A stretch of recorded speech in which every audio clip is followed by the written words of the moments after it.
Hey guys, welcome to Respect Your Elders. We're the elders. And this is the first week of the season. So, we put together preseason rankings. We used all the different position groups from everybody's draft and took the liberty of grading them ourselves. You could probably see right now where you rank, and you're probably not happy with it. That's fine. We're not here to make you happy. We're here to bring you the truth. We'll kind of explain how we got to this conclusion here. So we're going to start with the most important position group there is, the quarterback. And so it only feels right that the team with Patrick Mahomes, the best quarterback that's ever touched a football in his life, Jacob, he gets the first ranking.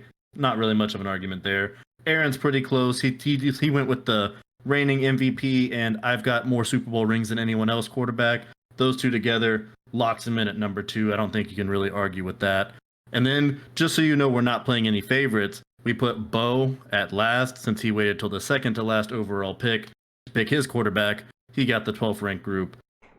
Unprecedented quarterback run in that final round. I don't think any expert could have seen it coming. Nope. I kind of got screwed out there. Everybody thought it was a hilarious joke. It was a hilarious joke. I thought it was. So for running backs, in first place is the team with Christian McCaffrey. Wait a minute. He's in 4th place. How do you end up in 4th place with Christian McCaffrey? And now at the running back position, Ian gets the first place. He went 3 deep to start the draft, picking up Derrick Henry, Joe Mixon, and Chris Carson. Damn it. So I guess we ended up giving first place to Ian with Derrick Henry, Joe Mixon, and Chris Carson. You guys see anything else that you want to mention about this list? Yeah, I wanted to bring up Chris going with the really risky route of his 2 starting running backs being rookies. Now, obviously, the first one, Clyde Edwards-Helaire, he's bound to be a superstar, being in the first round of the NFL draft and going to the reigning Super Bowl champions who make every running back look like a superstar, even Damian Williams. I was about to say, does anyone remember that superstar? No, exactly. I think another good point about Chris's team that you just brought up is the fact that his other running back is Jonathan Taylor, who technically isn't the starter yet, but I think we can all agree if you spend a second-round draft pick on a running back, that Colts, not that Chris did, he's going to be a starter. You don't invest that much draft capital into a guy that you're wanting to give 10 carries a game and split with Marlon Mack. I mean, that's just ridiculous. Yeah, definitely. I just think it's going to be a bumpy start for Chris in the running back area. Yeah, it could be a real rough one for sure. Now, even though Chris went the risky route with running backs, having 2 rookies and his only other running back being a backup, he really makes up with it going 8 deep at receiver. And that's why he comes in at number 1 for us with Hopkins, Odell Beckham Jr., Stephon Diggs, Brandon Cooks. That's a solid 4 receivers right there. Now coming in at number 2 is Mir. I mean, he kind of locked it up with Michael Thomas, Mr. Reliable. He almost got the MVP last year. He was in the running. And Tyler Lockett, the guy who Russell Wilson cannot miss down the field apparently.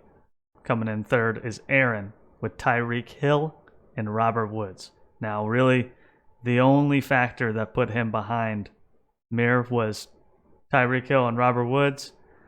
While they could combine for 75 points in a week, there's always that chance they combine for 10 that week. They're very boom or bust. The tight ends, for the most part, are very, at least with the top 3, easy to rank. We ranked them George Kittle, Travis Kelce, and Mark Andrews. Respectively, those go to Kevin, Mir, and Chris. Other than that, though, it gets a little bit harder to rank these tight ends because they are very touchdown dependent. The difference really between 1 and 2 with George Kittle and Kelce mainly comes down to the 49ers have nobody else to throw it to. Their quarterback is going to go throw it to who he knows can get the ball down the field, and that's Kittle. Kelce, of course, superstar tight end. But Mahomes is a little more competent of a quarterback, and he knows how to spread the ball, especially to the cheetah running past everybody down the field. Absolutely. And Edwards-Helaire coming out of the backfield now. That's true. There's a lot more. There's more mouths to feed in that Chiefs offense than the 49ers offense. Yep. All right, now getting into the matchups for this week, we've got some pretty juicy storylines. We've got the former ACT coworkers going off with Bo and Chris. Going down, Chris. Another matchup, we've got the two newest members of the league, Chase and Jenny, throwing it down to assert their dominance to say, I'm the best new team in the league. We've got the Air Force showdown between Jacob and Miller. Not even that one should be not even a challenge. Jacob saying you're going down. And really the biggest showdown we got going this week, we made it the game of the week. Reigning champion Kevin taking on the previous champion Coop. Now, if that's not a big enough showdown for you right there, Coop stole Kevin's heart by taking CMC #1 overall. I've got the jersey in the background. Everyone can see it. You had the Mahomes jersey on. You could have taken him, but no.